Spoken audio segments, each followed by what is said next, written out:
Folks, second video of the day. I've been watching a couple of videos by an absolute legend called Chrissy Morris. If you get a chance, check out his vids on YouTube. And he's making a very good point, and I think we could all take it much further. What he's doing is he's challenging a parking ticket, and how he's doing it, he's not challenging the ticket itself, but they've sent a letter saying we need to contact the driver, and so what he's done basically is he's written back to him and said, I'm the owner. Sorry, I think he phoned. I can't remember now, but anyway, that's irrelevant. And he said to him, yeah, that's no problem. I can tell you who the driver was. And the young lady on the phone, that's right, he phoned. And the young lady on the phone was saying, oh, well, you know, we'll get the name of the driver off DVLA. And he's going, no, you won't. He said, I can let you know who the driver was, but it's going to cost you £10 administration fee.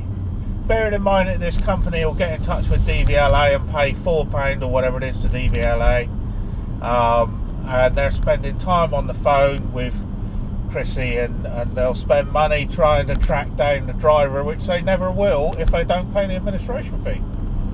Now that sort of got me thinking, because it's perfectly right, and Chrissy's perfectly within his rights to say, yeah, that's not a problem, I'm quite happy to do that, but I don't work for nothing.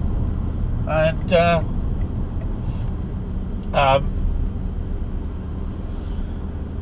that's a strange way of getting on a dual carriageway, but there you go. And I think we could all take this much further. Whenever anybody demands information off of us, we all ought to be doing that. We all need to.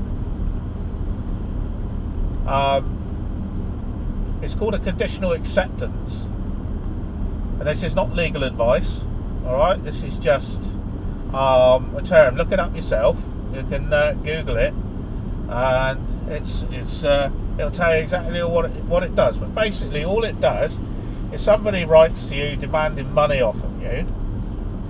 You write back to them saying, I conditionally accept your offer on proof of claim, or, as Chrissy's doing, if you pay my costs in collating this information. I actually did it with an employment agency, because they wanted to see some tax receipts and things like that, for their own compliance reasons.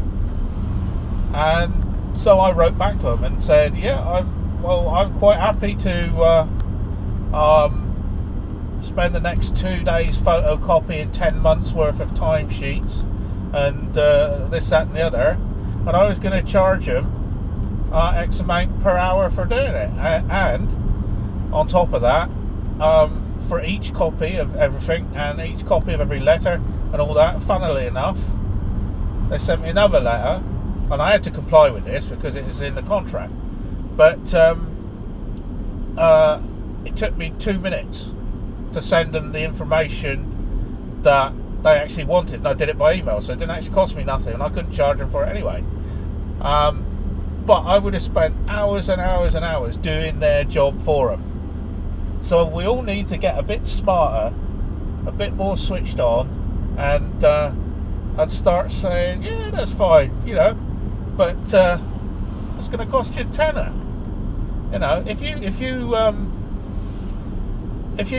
write to any private company and say, can you let me have all the information you've got on me, they'll say, yeah, no problem, it'll cost you £10. So there you go. If it's good enough for them, it's good enough for you. And so it's just a bit of food for thought. Anyway, TTFN.